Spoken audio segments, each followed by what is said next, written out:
Oh, okay. Welcome into the Ryan Ripken show. I guess I don't know why the intro stopped, but okay, here we are. This is the Ryan Ripken show post game, otherwise known as the Zach and Kevin prom. We're coming up with a name, either Kevin and Zach react, Kevin and Zach reacts. That about encapsulates how tonight went for the Orioles, right? Just mayhem. Kind of disappointing the intro ended, and disappointment for the Orioles as they lose 3-2 to the Cleveland Guardians, and 4 straight losses. Doesn't feel great, if we're being honest. Another offensive performance where the offense falls flat and spoils a great pitching performance by Cade Povich. So we're going to talk about a lot. We're going to talk about if the sky is falling, if the sky is not falling. I know we'll get to your comments. We'll talk about it. It's a safe space. We can vent about it in here because I know a lot of people are certainly frustrated about how everything has gone. And like I know we've talked about the pitching, we've talked about the rotation, we've talked about the bullpen. This was not on them.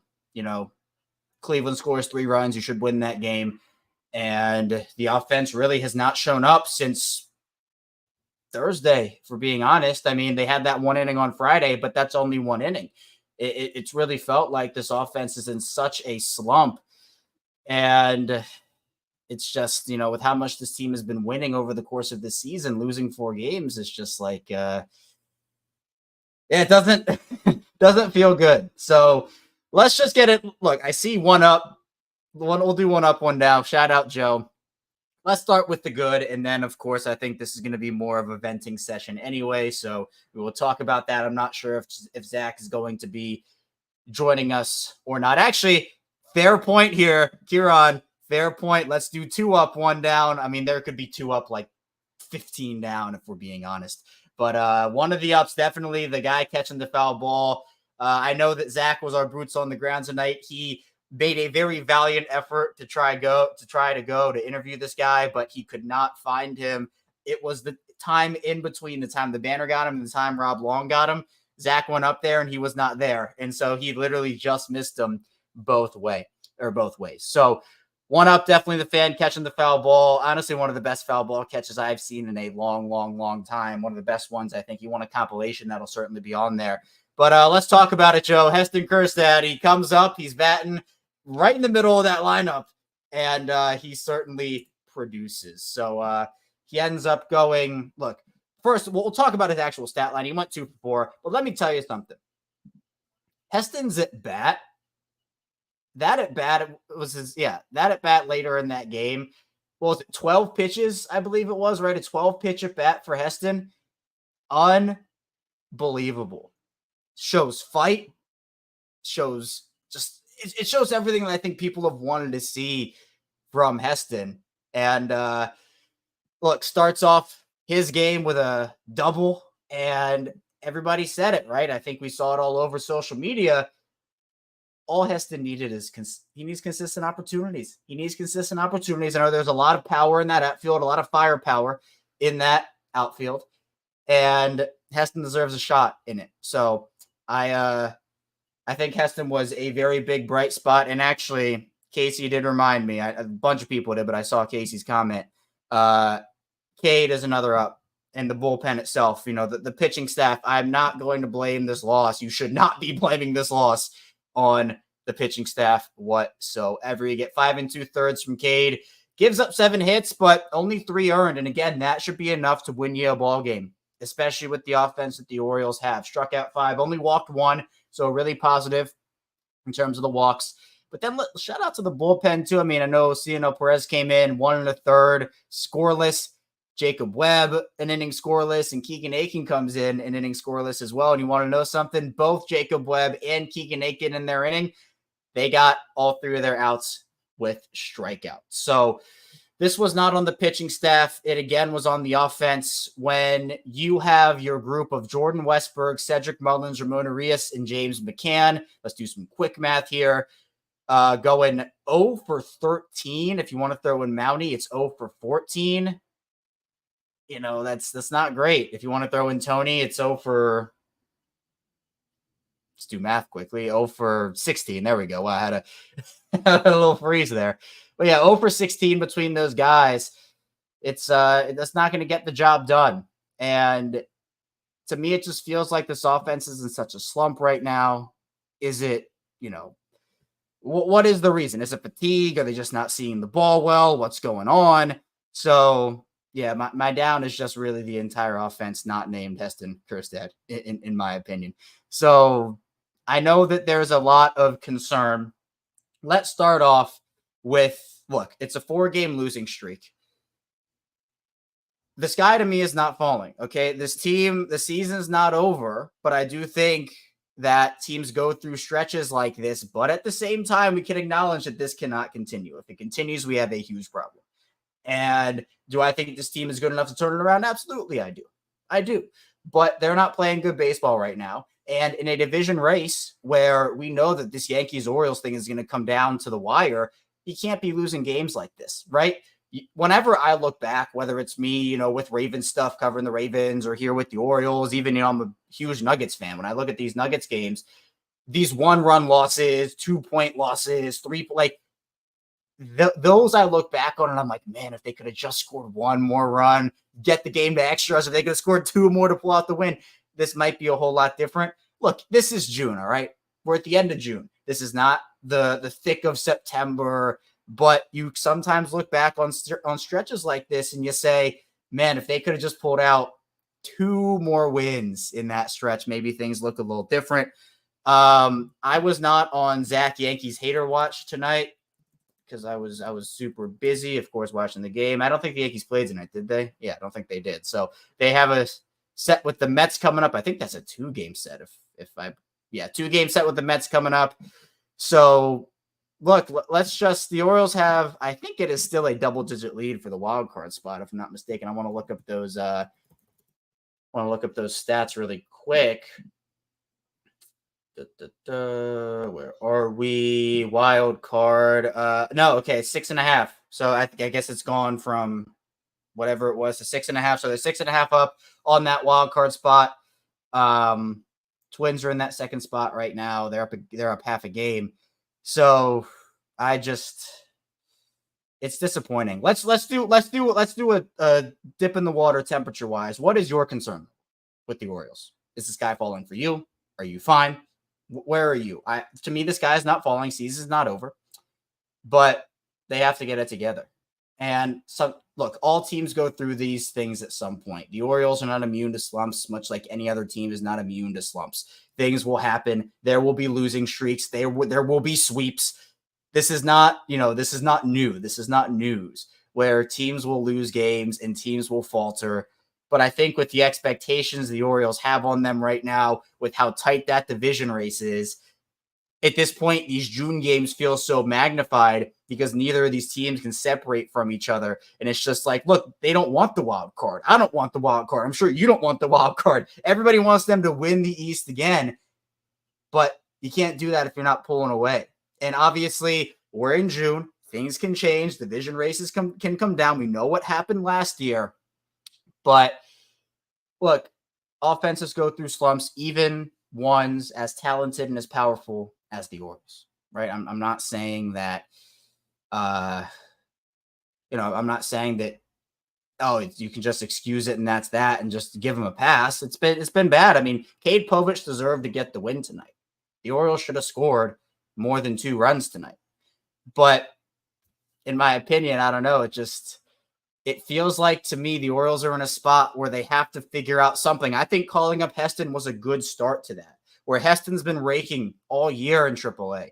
So your offense needs a spark. What do? You bring up one of the hottest hitters in all of minor league baseball and all of AAA. And what does he do? He goes 2 for 4 for you and also gives you one heck of an at-bat later on down the game. So, I see a bunch of comments here. Let me pull up some of our concern levels. Scott's at a 7, just a bit outside. 4 out of 10. Casey said, sky's not falling. Office needs to find the oomph again. Pitching will handle in July. Yeah, we'll get to that. I see Heather at an 8. Kieran at a 5. So, again, you can be concerned. I'm at a 3.5 to 4. 3.5 to 4 out of 10. Right? It's not nothing. but it's not stuff that I'm going to sit here and just spew everything about how the season's over and nothing goes. But I see Steven. Yes, I agree. 4 runs in the last 3 games, inexcusable, unacceptable. That can't happen. And this offense is too good to do that. The reason, look, we made this, Zach and I had this example, and I think Ryan might have been on for this too yesterday for the post-game show. But we talked about expectations yesterday. 4 runs in 3 games for the 2019 Orioles, or all those losing seasons they had. You're like, okay, right? Who are their offensive power hitters? Who are their stars? What are they doing? It's like, okay, who cares? Because there's no power in that offense. It was a very dulled down group, or just it wasn't as talented as this offense is now. But guess what? This offense has some of the best hitters in baseball. And in my opinion, you have to be able to capitalize on that. It's not going to happen every game. There are going to be games where the Orioles score 1 run. There are going to be games where the Orioles score 2 or 3, and it's not going to live up to the expectations. This offense is not going to score 7 runs a game. It's just that's not how baseball works. There are going to be games where the offense doesn't live up to expectations. There are going to be games where the pitching staff doesn't live up to expectations. But again, outside of that one inning against Houston on Friday, you can even, again, I'm doing a little bit more quick math. What is it? It's 6 runs in the last 4 outside of that 8th inning in Houston, if I'm not mistaken, right? I hope that math is right. Admittedly, my strong suit was not math in school. I was admittedly pretty terrible at that, but I think outside of that 8th inning, it was. God, I'm trying to do the math. Because it's 4 in the last 3. They've lost 11-14. Did they put? Hold on, am I remembering the game wrong? Orioles, Astros. Friday, 14-11. Did they put up a 7 spot or a 9 spot in that inning? Who put up the 7? Who put up the 9? Sorry, I really want to get this math thing right. I will not quit until I find this out. It was 7. Okay, so then it was 8. 8 runs in the last 4 games. There we go. Okay. 8 runs in the last 4 games. Look at me doing math on the show. Look at me. Let's look at some of the comments. Yeah, I see Andy. We're so talented, can't panic yet. Yeah, there should not be panic. If there's some concern, I get it, right? 4-game losing streak is not great. But I'm not going to panic and say that they have to sell everybody and the season's over. Gotta go. And, oh, look, Ryan Ripken, friend of the show. I might, I don't really know what his deal is. I think he enjoys the show a little bit. Maybe I'll have to have him on here one time. Ryan says, if I told you the Orioles could have 2 separate 7-game losing streaks in a season and still win a World Series. Well, Ryan, I don't know if you're pulling my leg here with this one. If you're giving the Eric DaCosta vibes and trying to trick everybody on the stream, but here we go. Okay, all right, Casey, we're not doing it. Speaking of medical update for me, it just hurt really bad. It felt broken. It is not broken. I do have a gash on it for dropping my laptop. By the way, the laptop actually got the worst of it. The fan is even more broken than it was before. Would I believe you, Ryan? I don't know. I don't believe you've seen any movies, so can't say anything about it here. All right. Ryan said season's over. All right. Let's pack it up. This has been the post-game show. Season's over, Ryan says, so we're going to get out of here. See you later. No, I'm kidding. Yeah, I don't here. And this is a good comment here from Bobby. Just to put things in perspective. Cleveland is a team. Put respect on them. We kept it close. Didn't score when we had the chances. They have to score when they have the chances, right? I mean, good offenses do. They don't do it all the time. But Cleveland is one heck of a team. They're one heck of a team. Does that mean that the Orioles can't beat them? No, of course they can't. Should they have won this game? Yeah, I think they should have, right? They should have won this. But in my opinion, they just, all right. And by the way, just a bit outside, I want to defend myself here. I got so many comments for this haircut saying that I'm the reason that this team is losing games because I got a haircut. which, by the way, everyone was saying, Kevin, get a haircut, get a haircut. And then I get the haircut, and now they're losing. And now everybody says it was the magic hair, and it was my fault. So apparently people are saying I jinxed it. And I'm a very superstitious person, by the way. I am a very superstitious person. Let's get back into the game. I want to pull up. If I can find it. I lost my box score. Here we go. Cleveland has so many dudes. Doesn't mean the Orioles don't. But when you only muster 5 hits, it's going to be tough. But 5 hits when the other team scores 3, that should be enough to end up pulling this thing out.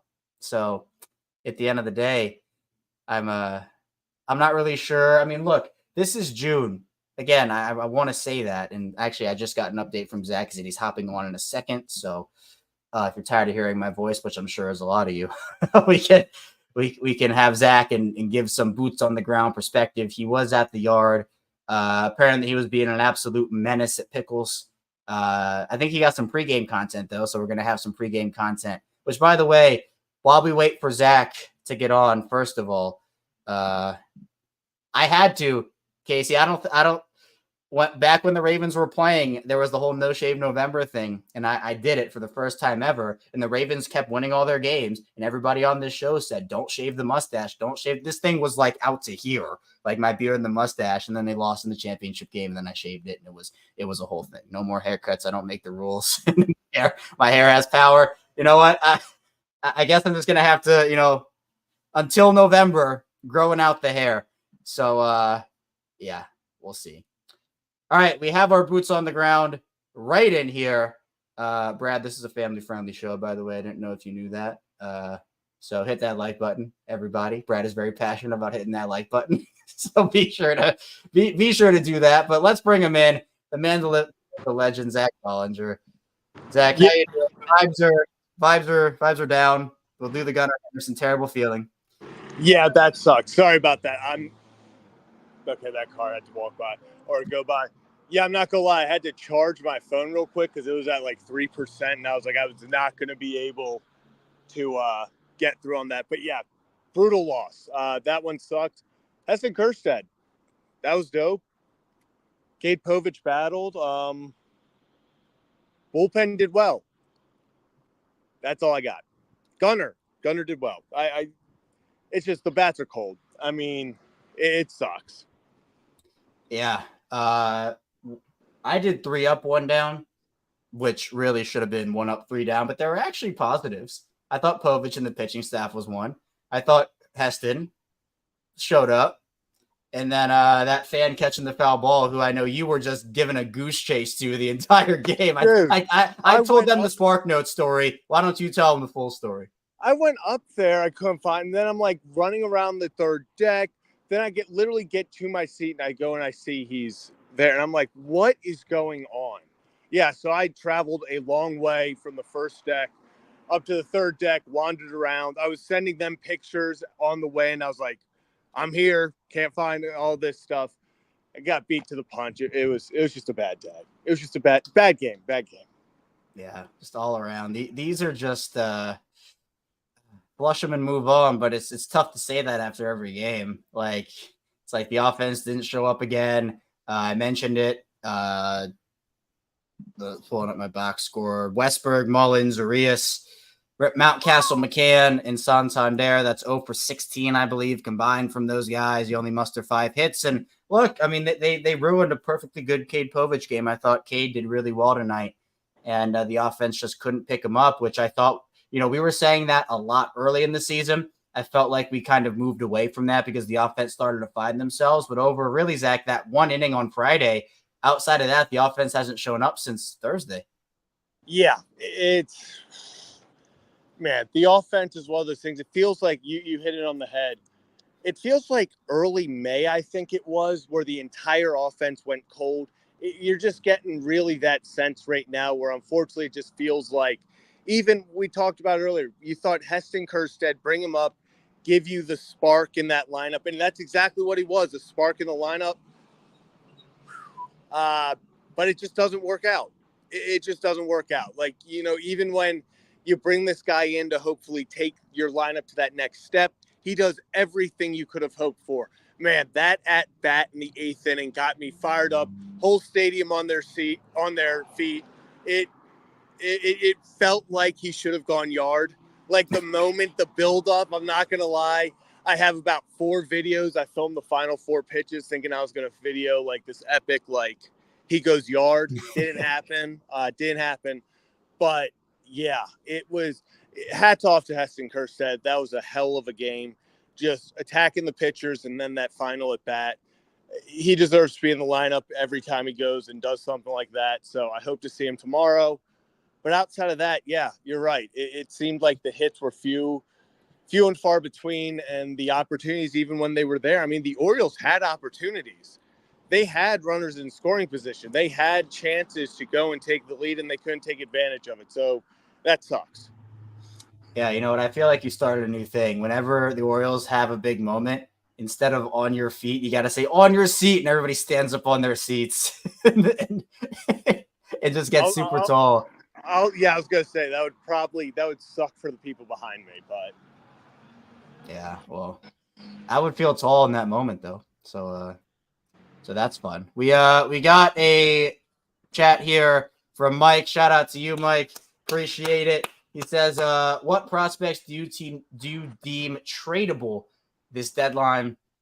I think especially in these moments, Zach, as we get closer, trade deadline talk is just unavoidable. I mean, we're going to talk about it. Ryan said July. We are in it. We're in the thick of it right now. What prospects do I think are tradable? I'm gonna reverse this question. Actually, I'm gonna say which ones are untradeable because I think that it's everybody but your clear untouchables are Jackson, Basayo, and Mayo, in my opinion. I think we talked about it yesterday where you can make arguments for Povich, potentially McDermott. Other than that, though, is everybody else tradable for you? Yeah, and it's so fun. We just talked about how good Kjerstad was. I still think he's expendable. You know, is it ideal to trade him? No, but you're probably going to get a damn good player back if you have to. So I do think Mayo is untradeable. I think Basayo, I just think at 19 years old, still in Double-A, doing the things he's doing, he's going to be a special bat, and he's got high upside on the defensive side as a catcher. And then obviously Jackson Holiday. So, yeah, I agree with you, Kevin. I think those 3 are the main untouchables, and the rest, does that mean that they're going to give them up for something cheap? No. But I don't think that, that doesn't mean that they're not potentially going to be gone in a trade to go get someone that could help this team win now. Yeah, well, apparently Kyle Corwin just said the Red Sox are going all the way. So maybe the Orioles should try to get a certain outfielder from the Red Sox. Solve all the worries of the Orioles. But I mean, yeah, I mean, it's look, I think despite the offensive struggles, it's all going to be about pitching come deadline day, come before the deadline. We talked about that a lot. But at this point, it's like there are multiple conversations that have to happen when you talk about just trades in general. It's who's the player you're getting or players. How much do you want to give up for that player prospect-wise? How many years of team control do they have? And what does the future of your position there look like in general? We talked about this yesterday with the rotation for Baltimore. Radish is probably not going to be back until 2025. Maybe even 2024. Or, sorry, 2025, 2026-ish. But to me, it's like, okay, what else could you do? Because at the end of the day, Burns, we can talk about Burns as potentially, again, not saying it's going to happen. I don't want to make it come off like, oh, Burns is definitely leaving and he's done, whatever. But what's going to happen with Burns? What's going to happen with Bradish? When is he going to end up coming back? Are you able to? Oh, look at this. We have. Oh, okay. We're back. Yeah. But so with the rotation, it's like if you trade for a guy, and by the way, Ryan did a breakdown on Eric Fetty. So I think the new thing is we're going to do a a trade target series for the Orioles, and the first one was Eric Fetty. So be sure to check that out. Ryan does a great job breaking him down and how he would fit on the Orioles pitching staff right now. But, this team isn't going to trade for – I'd be shocked if they traded for a bat. Maybe they do, like maybe an end-of-bench guy potentially. But then you're just, again, it's like what happens to Mayo, what happens to Norby, what happens to Stowers, what happens to all these bats who have been waiting down in AAA that have been doing their part, and you're going to bring in another vet. If that vet is the needle mover for you, then okay. But, what do they do with those guys? And that's why I think, to your point, Zach, yeah, Heston is probably expendable. Norby is probably expendable because there is not a path clearly for them to play every day. Now, maybe outfield-wise, there's a different conversation because we talk about long-term futures of Tony, of Cedric, of Hayes, etc. So maybe like a year down the line, yeah, these guys will be playing every day and there's not going to be a question. But the Orioles, if a team says, yeah, we'll give you this number 3, number 2-ish starter and you got to part with one of these guys, I think you do it right now because of the fact that you'll go in there and try to win as best as you can. So, yeah. I mean, it's going to be interesting. Like you said, I don't think they trade for a bat. I think at this point, they're going to try all internal, especially to start. I mean, yeah, especially with it just being a month away. I don't see, unless – knock on wood, it doesn't happen. Unless some injury happens to the bats, to a fielder, I don't see them making the trade for a veteran bat, even really off the bench, because at that point, I think they still trust Arias, Mateo, guys like that to come off the bench. So, yeah, no, I agree with you. I think it's going to mostly be I've said it before, I don't think they're going to go and get that top level, that number 1 ace. I think there aren't that many available, if really any, on the market. I think it's more going to be the Eric Fettys, the Jack Flahertys, shopping in that sort of camp. So it's going to be interesting to see what happens. I'd really like to see them still touch up the bullpen with a move, but I just don't see a bat coming. Oh, I don't think that person. I think they agree too. They don't see a bat either. Jeez, maybe want to get them on the show. Yeah, I should have. They drove off. Yeah, all right, go run them down. Go chase them. My days of running on stream, Kevin, are sadly coming. Oh, come on. Anything for content. All right. Well, speaking of that, we have our fan of the show back in here. It's Mr. Ryan Ripken. Ryan, how you doing? There's a great Game 7 going on in hockey. That is what's going on, Kevin. Well, the Orioles, they didn't play tonight. We're on here. We're hanging out. We're chilling. Hey, look, you know what? You know me. You know how I feel. And do you think I was lying to you? Do you think I would lie to you about a stat like that? Do you think I would just pull that out of my ass? I knew what stat you were talking about. Oh, you did? Yeah, because they actually did it. Elaborate, Kevin. When did they do it? One of the years, 83. Okay, and what happened in 83? I don't know. They were a good team. Maybe they won a game or two in the playoffs. Might have won a championship. Yeah, maybe might have won a trophy or something. I don't know. Last time they won a championship, when there was less playoff teams that made the field. So just context. But in all seriousness, it's true. It's the team. Does the team need to get back on track? Yes. Have they played some great competition? Yes. Have they faced some dangerous teams? Yeah, I'd still consider Houston a dangerous team, just underperformed. The Guardians, really damn good team right now. I mean, very good. Their bullpen's elite. That was one thing I touched on 105.7 today was that their bullpen is even significantly higher than anybody else's numbers wise, specifically ERA. Like they are that stout. And when they get ahead, they stay ahead. I mean, it was a good game. It's 3-2. Povich pitched well. Heston Kjerstad had some just big boy at bats over and over and over. Said he battled down the stretch there too with a great at bat. They just didn't capitalize. That is what it is. And that's just kind of how I live it. If we need to feel better, You know, I would just have the team get together. I got 13 bottles of tequila. I'll find a way to get the confidence back up and running, Kevin. That's my philosophy. But in all seriousness, just got to let it pass. Get back on track. It's been a tiring month. You're facing some really good teams. That's all I have to say about that, Kevin. Yeah, I'm just thinking about this now. Since the Orioles got swept, should I do like a 10 times worse punishment for a prop? Why? Jesus, Kevin, are you trying to torture yourself? I mean, Content. anything for I love content. Kevin's head. I love where Kevin's head's at. He's just like, even if it's torture, I'll do it for content. Yeah.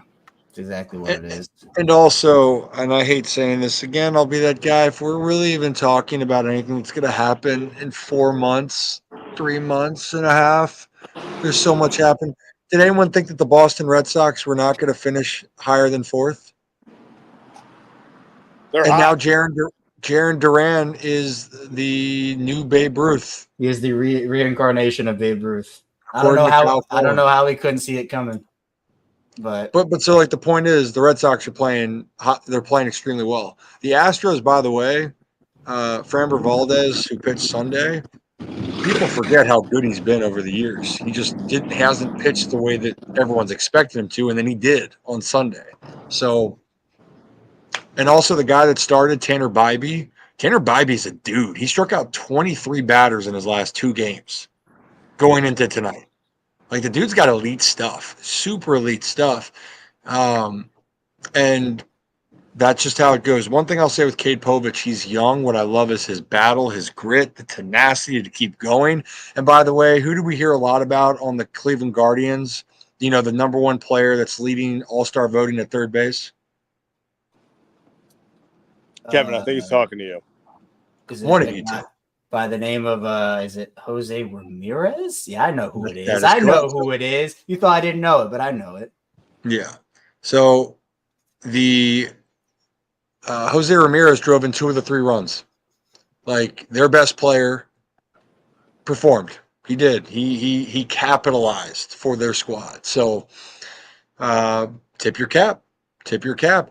And yeah, like I know, James, you're very positive about the team right now, as I've seen over the last couple chats. If the Astros and Red Sox are playing better ball right now, I don't give a hoot. I don't. Teams go through slumps. The Yankees going into their off day today, going into it, just to give context. So the Orioles now have lost 4 in a row. They've won. They're 4-6 in their last 10. The Yankees are 3-7 in their last 10. You know, Guardians have won 6 in a row. Great. Royals over 500. They've lost 3. They've won 3 of their last 10. Mariners 9 games over 500 are 5-5 in their last 10. Should I keep going with this or no? Keep going. So you want to provide the context? Yeah. The Milwaukee Brewers in first place, 5 of their last 10. Happens. It's all good.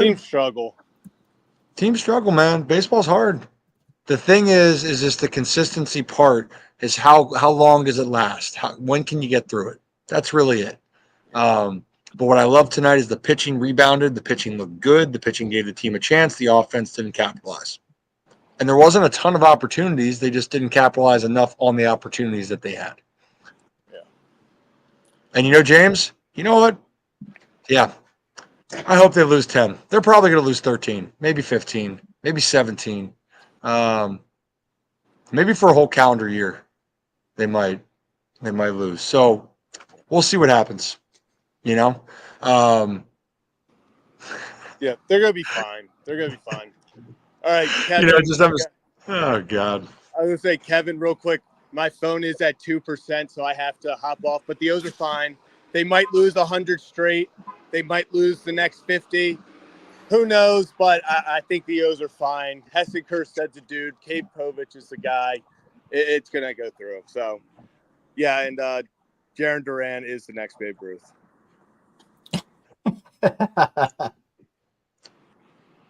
Awesome. Go Orioles. I'll see you guys. They're probably losing 162 next year. I can't, yep. Hey, great 2024. Great 20. Hey, call it. It's over. Take me back to 21. Take me back to 2021. Absolutely over. Yep. Oh, good times. And also, by the way, yeah, Kyle Corwin with 3-0 take right there. Yeah, I mean, a fighting Jaren Durant squad, no team's got a shot with that man running Nope. around. Nope. No chance. If you're new to that channel, hit that like and subscribe button. Ryan Ripken Show is live on Mondays and Thursdays, but keep in mind, this is not the Ryan Ripken Show. This is the Kevin and Zach reacts to whatever is going on. It's a lot of post-game shows. Excuse me. And that's continuing to be rebranded. I'm trying to relax. I'm trying to get my act together for the rest of the week here, Kevin. I do appreciate you teasing some of the videos that we did today. We have a ton of content going out moving forward. One of those was talking about Eric Fetty. And here's a preview of that video that we put out. So if you haven't checked it out, you should check it out. But here's that quick preview of one of Eric Fetty's pitches that I think Oriole fans will be interested to see if this is a candidate for them to go after. To the middle part of the plate down, and it's really, really got some good bite to it, okay? So right here, watch where this ball is going to start. So when we're looking at it right here, we're thinking maybe what, this outside corner, here's the strike zone right here, right? So this ball is going to keep running down, and it's really going to be a good pitch by Fetty. Like, look at that. That has a ton of bite, a ton of movement. Another example, here's the sinker again. It's going to be low, good located pitch, ground out, and that's that. And that's all I have to say about that. But that's one of the videos that we put out. We're going to do that moving forward. We also did a video with Heston Kjerstad. And honestly, we talked with MLB The Show legend Mickey Janis, former Oriole, former knuckleball pitcher for the Orioles.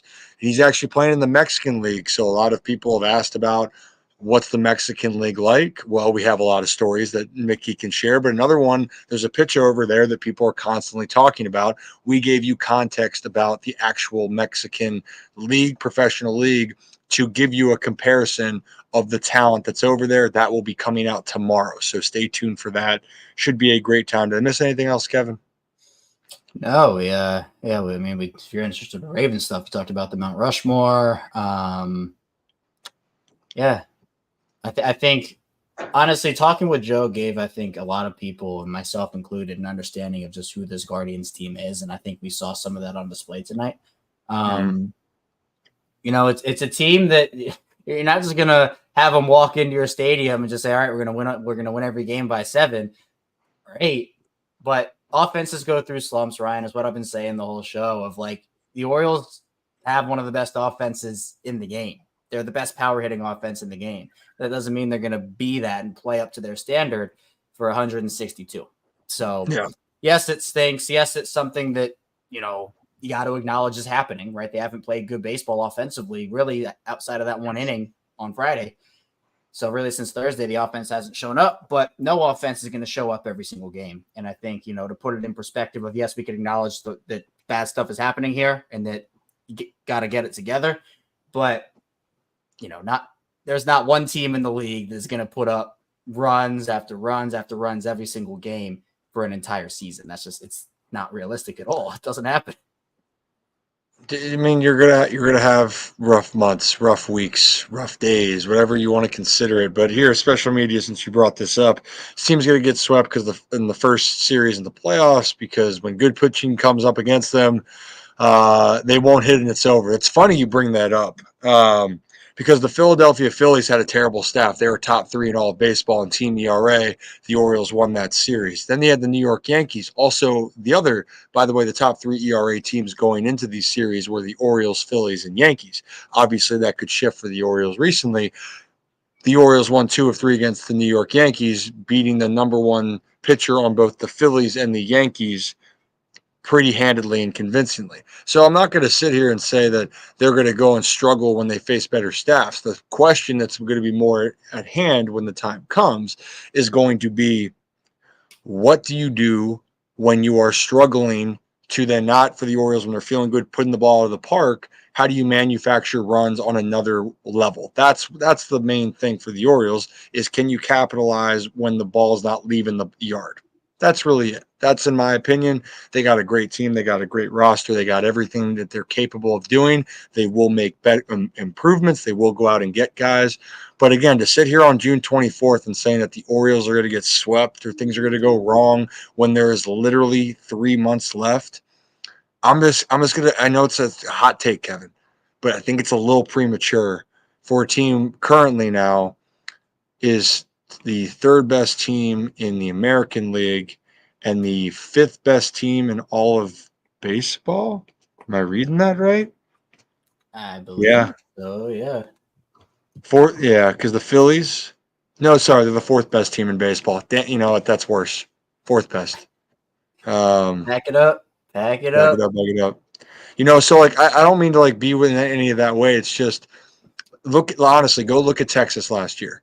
Everyone thought Texas had this unbelievable lineup, which they did, but then they hit a part where they almost blew making the playoffs last year. And so that's why so much is going to change throughout the years. And I wouldn't, lie to you guys. I wouldn't just blow smoke. I do O's are fine because you got to look at the contextual situation. Go look at the rest of Major League Baseball. There is only a handful of teams that can say that they are actually a good team. All teams need work, but a lot of teams, Kevin, are scratching and clawing just to get going. Imagine if you're a Blue Jays fan, which I'm very sorry. Blue Jays lost 7 in a row. You just blew a 6-2 lead against a rival tonight.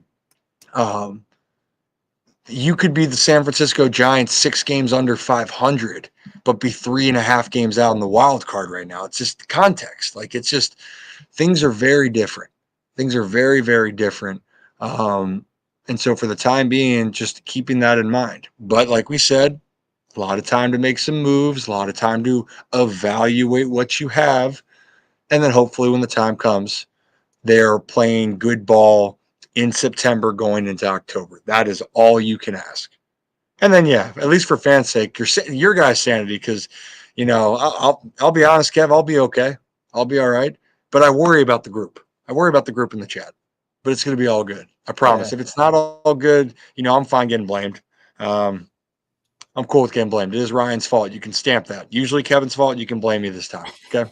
Well, usually it was Rocco's fault, then it's my fault, and then it's your fault. Is how the pecking order goes. But I also think this also it just comes. I talked about expectations a little earlier on the show, Ryan. I also talked about it yesterday too with everybody. But it seems like look, and realistically, every single game that this Orioles team goes and plays, with how good they are, with how good their potential is, I think everybody's like, yeah, the Orioles should beat this team because they're good. The Orioles are really, really good, one of the best teams in the league. So it's the expectation of going into these series. And yeah, Cleveland's one heck of a team, but the Orioles are too. So it's like when you lose games like this, even though Cleveland is really good, it's like, well, why aren't the Orioles winning these games? Because they're good. Houston, who Baltimore has been better than this season. Not that Houston is the worst team in the league or anything, right? But it's like Baltimore's been better than Houston this season. So when you get swept by Houston, the conversation is going to be, well, the expectation is you should take at least 2 or 3, when in reality, sports are filled with ups and downs. Nobody goes 162-0. It doesn't happen, but you can start to establish some sort of trend. But in my opinion, we're not there yet. I want to give it the rest of the series at least. But even so, if there is a trend, there's enough time to fix it because there's still so much time to go in the season where the ups and downs of a year, it comes and goes, right? The Orioles got swept by St. Louis and the sky was falling and everything was terrible. And then they went on a run. And you look at their June as a whole, and it still even like has exceeded my expectations just in terms of how much fatigue they've been going through and them taking 2 or 3 from the Yankees, 2 or 3 from the Phillies, 2 or 3 from the Braves. They swept the Rays away from home in a 4-game set. But the ebbs and flows of a season come at any point in time. We could have easily been talking about this after the Braves-Phillies series, where maybe they lost 4 of 6 to those guys or 5 of 6 to those guys. And we would have been having the same conversation. But guess what? That was a pretty high point for the Orioles in the season. Now we're at a low point. And obviously, in the grand scheme of things, Ryan, if the Orioles make the playoffs, none of this even matters because that's a whole new season. Now, obviously, you can take trends from the regular season and apply it to the playoffs if you want to, and obviously apply it at the deadline, which we're talking about. And you obviously talked about with the Fetty breakdown, is just where they could potentially go with rotation help, with bullpen help, etc., which we'll continue to do. But to me, it's like, yeah, it's been a really rough 4 days of baseball for the Orioles, where they haven't lived up to their expectations. But that doesn't mean that all of a sudden the expectation should be they're a terrible team and there's no hope for them. There is still plenty of hope. They are still World Series contenders. Now it's just a matter of them getting back on track. And as the deadline gets closer, making a move or two potentially to help this team out a little bit and get some reinforcements in with the health that they have had this season, which, by the way, is another factor in this whole thing because they just had guys go down left and right. And it's been tough, especially on the rotation. But, of course, that wasn't the problem tonight, Ryan.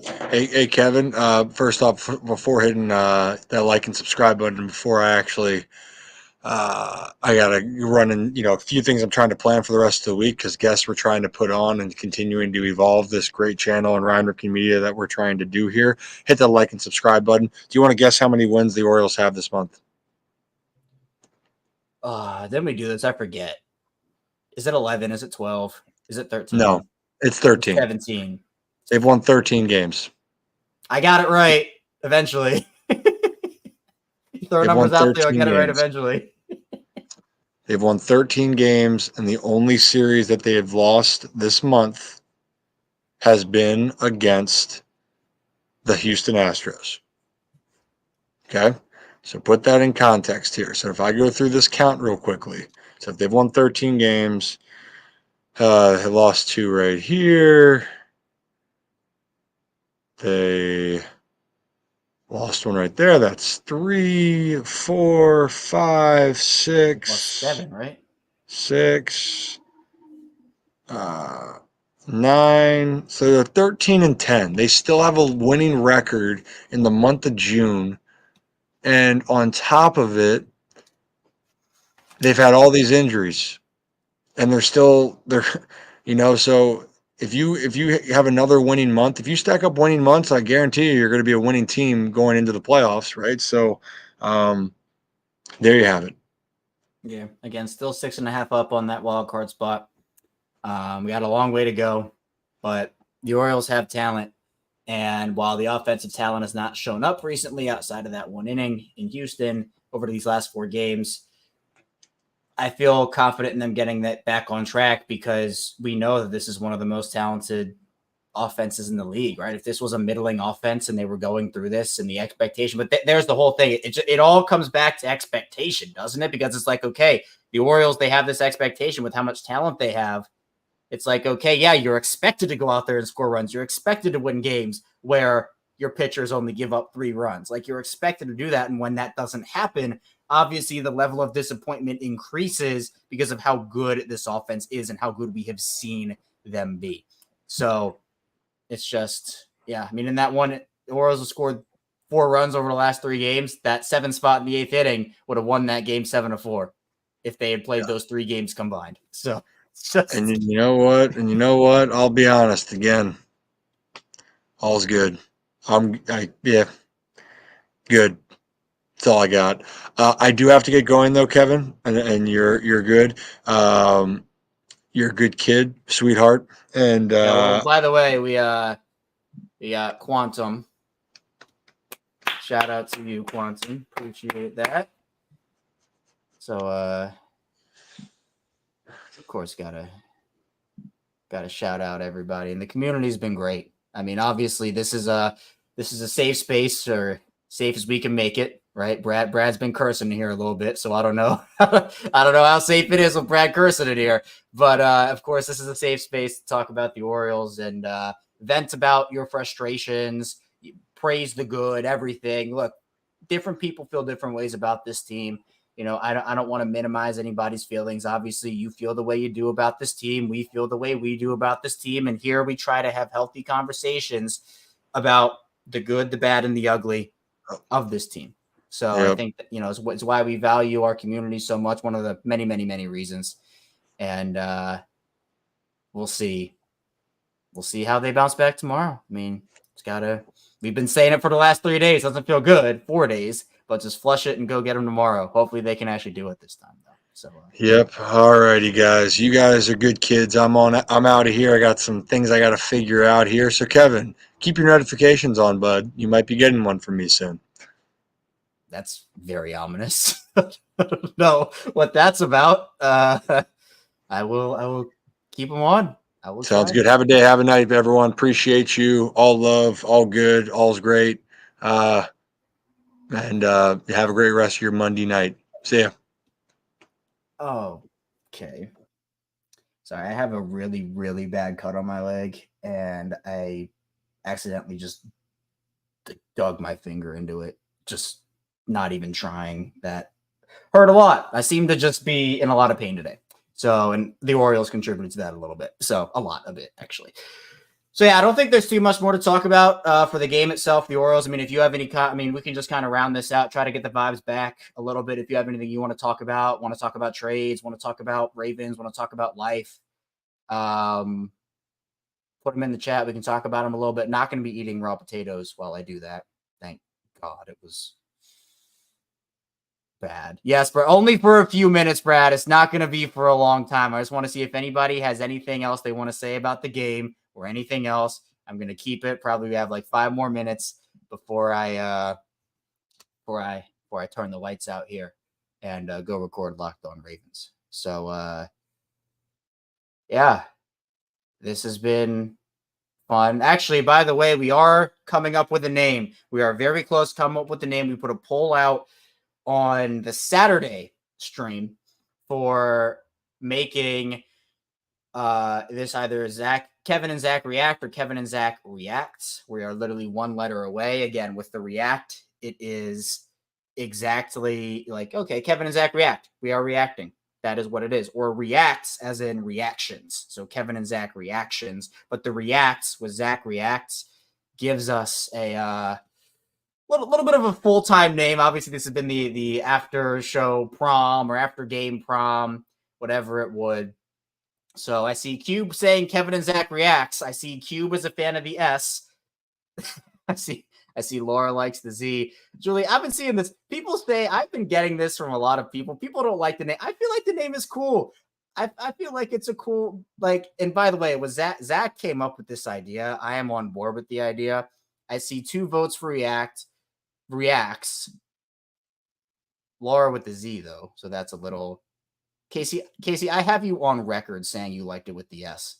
So if you also think it's boring, you are switching up on me from what you said. I have you in the comments saying that. So I know she did. I'm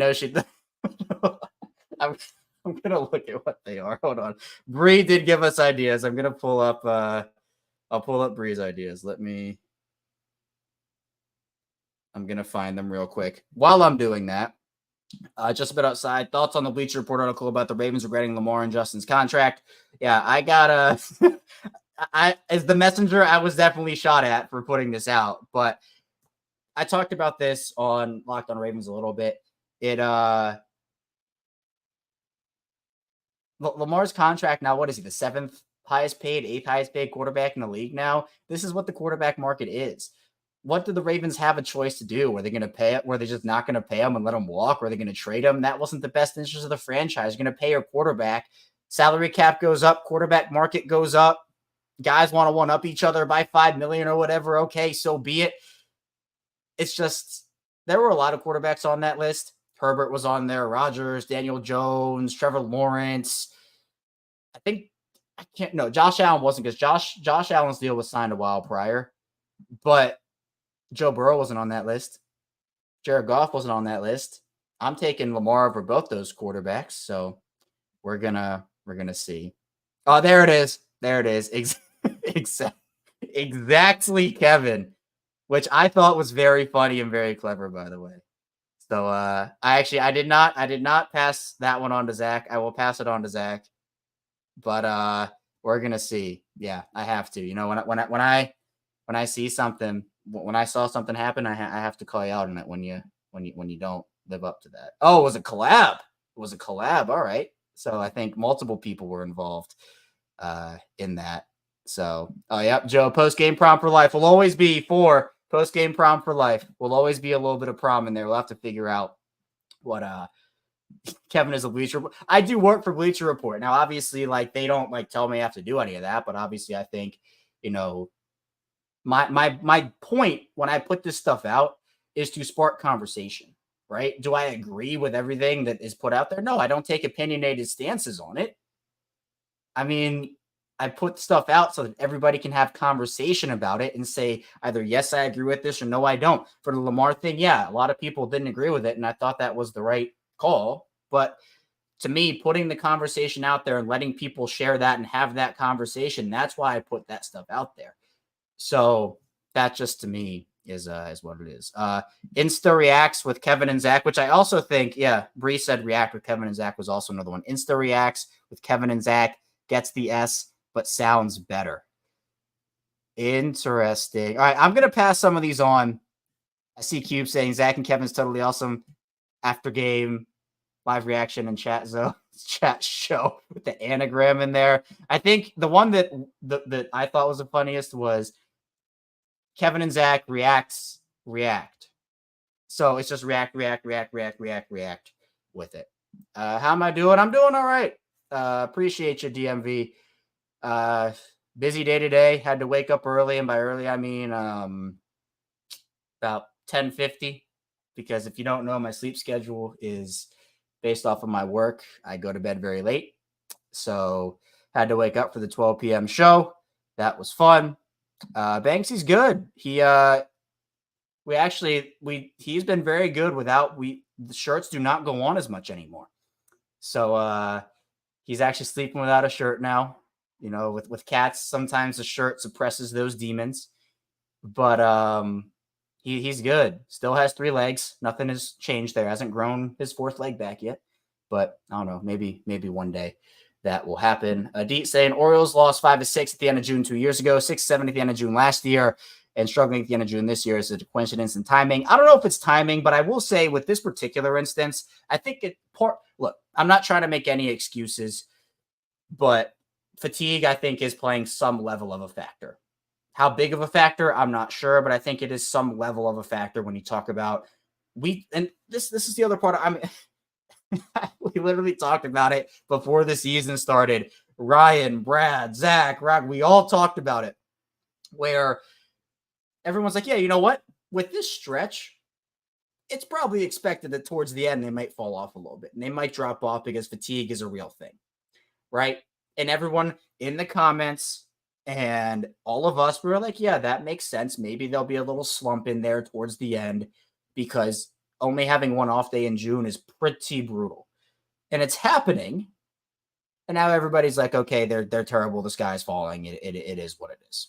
So to me, it's like I'm sticking to what I said, where yes, a slump was probably going to happen. At least it was expected in my eyes. And here it is. And I'm going to stick to what I said then, which is I'm not going to panic.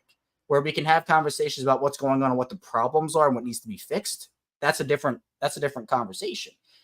But we had all said, at least a lot of people, I know everybody on the show said that, yeah, that might be expected. They're going to have a little bit of a slump. And everyone's like, yeah, okay, that's reasonable. Makes sense. And now here we are, and we're getting overreactions after overreactions. So it is what it is. I see. Yeah. One thing to predict, another to experience it. Oh, yeah. Oh, there are emotions that come with it. 1000%. So we'll see what ends up happening. Yeah, I think, appreciate you again, DMV. Of course. Yeah. Glad you enjoy the show. And for those who are new, be sure to like and subscribe to the channel.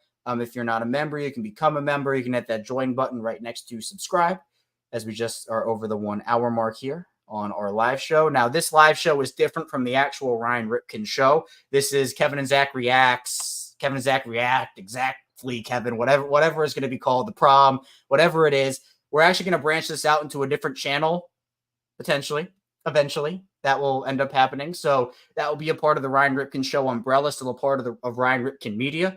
But the actual Ryan Ripken show happens Monday and Thursday in studio, and you can catch us there. Times do vary. We usually try to start it up around 6 p.m. or so, but we've been doing some afternoon shows recently to be able to just get the guests in that we have to get in, which is very exciting. We've had a bunch of really great guests. We're continuing with that, have some exciting things lined up for the future, which we're really excited to tell everybody about. But if you want to, once we get that channel going, subscribe over there. This is where the post-game show will be migrating again. We do every single Orioles game. We have started this really after the St. Louis sweep. We started it, and would really appreciate your support. But of course, for now, be sure to like and subscribe to this channel, The Ryan Ripken Show. We just went over 10,000 subscribers on this channel, which I know means so much to everybody. Ryan, Brad, Zach, Rocco, and of course myself. We work really hard to make this as good as we can for everybody. We're still working. We're still improving. Obviously, it's going to be a lifelong work in progress, but every day we strive to provide you the best content that we can, whether it's Orioles, Ravens, sports, whatever it may be. We try to incorporate fun into it as well. And Quantum, appreciate this, saying, love that we're here for the creation of a media empire, saying really impressive, really appreciate that. But let's talk about this. One of the teams in bad for so long, people don't know what to do when the team is actually good. That's actually good loses again. This is what I was talking about with expectations, where this team, the expectations on this team right now, last year was the year of like, oh, who's this team going to be last year, right? It was, they took such a huge jump. They took such a huge leap. No one expected them to win 100 games. No one expected them to be the number 1 seed. No one expected them to win the East, right? Like, there were inklings of, yeah, this team could take a pretty big jump and like maybe get in on the wild card, or like maybe they're going to win like 80, 85 games, like something along those lines. I saw those takes all up and down social media last year. Then they just blow every expectation out of the water. So that was like the, oh, cool, they've arrived. How far can they go and how far can they get? Which, by the way, was, I think, the same type of thing with the trade deadline, where they got Jack Flaherty and everybody was super disappointed, because at that point it's like, yeah, well, there were other guys available, but I think the path thought way, wow, that was awful. The thought process, there we go. Geez, that was bad. The thought process of the Orioles organization at that point was, let's make an upgrade, or at least what they thought was going to be an upgrade. Obviously, it didn't work out quite the way they had hoped it to be with Flaherty, but they're like, let's make an upgrade and let's see what we can do. This year, the deadline expectation is, yeah, this team is a World Series contender. You have weaknesses. You have health issues. Go out there and get somebody, because there's an abundance of prospects, this, that, and the other. Last year was the feel it out year, in my opinion, and they exceeded every expectation. This year is the, okay, they're here. They got here last year. Now they're here for the long haul. And I feel like that's the same thing with game expectations, where last year it was like, oh, well, here we are. And now a team that has been struggling, and we know all the, and this is why, look, I love that the Orioles are good for the entire fan base, for everybody who sat through those 100-loss seasons, for everybody who went through years and years and years of just bad baseball and losing season after losing season. But with that does come, when you're winning, expectations go through the roof. And here's another thing. This is some cross-sport reference. To me, Devin Booker went on, I can't remember what it was. Devin Booker, who plays for the Suns, obviously. He went on, and I'm going to actually try to find the quote, because, hold on, it relates to what I'm talking about right now. Here, essentially, he was talking about the struggles of the Suns, because the Suns are really bad for a decently long time with Booker on them, and then obviously now they're a good team. And Devin Booker said, nobody hated me then when the Suns were bad. And, he was putting up 30, nobody hated him. It was all love. It was all okay. Yeah, this is really exciting for what it can be for the future and the potential of the team. Then the Suns got good, and, Devin Booker got this help with KD and everybody. And it was like, okay, now the expectations are so high for this team. If Booker doesn't perform well, or if he displays this or that, it's okay. It turns into hate, because the Suns are expected to have this really good team. And so what I'm relating it to back with the Orioles is, if Gunnar, I know Gunnar wasn't, but if Gunnar was on those teams, 2018, whatever year, pick a year where they were bad. If Gunnar was on that team, and, Gunnar doesn't get hate, right? Gunnar doesn't get that. But if another really good player, like, for example, with Cedric was one of the lone bright spots on that team for a really long time. And it was all about, oh, this is going to be so exciting when this team gets really good. And they go out there and they are competing for World Series championships. And now Cedric struggled at the beginning of the season. right? And obviously, rightfully so, we talked about that and said that he has to get it going. But that hate was so magnified onto him and saying, DFA, get him out of here. He doesn't deserve to be on the team, this, that, and the other, because the expectations are this team is here now. And because they're so good, they're expected to win every game, even though that's not exactly what ends up happening. Now with Mullins, even though he is now picking it up, even when he does have the bad game, that hate is still there. And I think that's unfortunate. So expectations do play a really big deal. And Will, what does this mean to me? 50 home runs, 50 RBIs. That's not good enough to me. That's not good enough. The Orioles have to be better with runners in scoring position. We've been talking about that all year. The Orioles are the best power hitting team in the MLB, but they can't have that be their entire identity, in my opinion. You have to go out there and drive in guys who get on base. And have the Orioles done it at times this season? Yeah, they have. But I think it's been decently inconsistent for them to the point where we've had to talk about it on plenty of these streams. So you can hit 50 home runs, but if you have 50 RBIs and you're only relying on the long ball, that can't be your only way to manufacture runs. That's why there's a whole conversation about Gunnar leading off. And what ends up happening with if Gunnar's hitting solo shots and he feels super comfortable in that spot, that's awesome.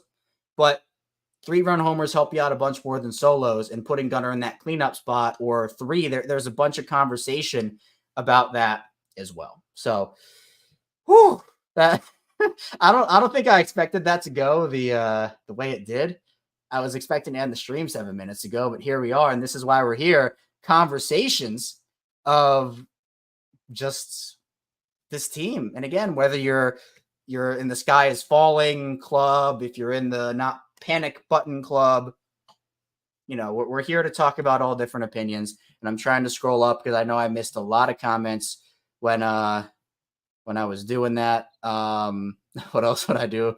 I wash the dishes every night. Yeah, I don't appreciate that. I try to, I don't know. What do I do? I put on music when I do the dishes, honestly. That's what I do.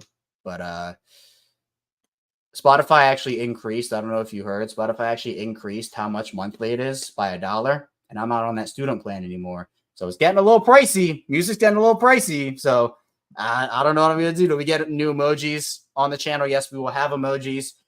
Still working on the Banksy emoji. We will try to figure that out. I know it doesn't actually pull up the emojis on our StreamYard, so you can't see them there.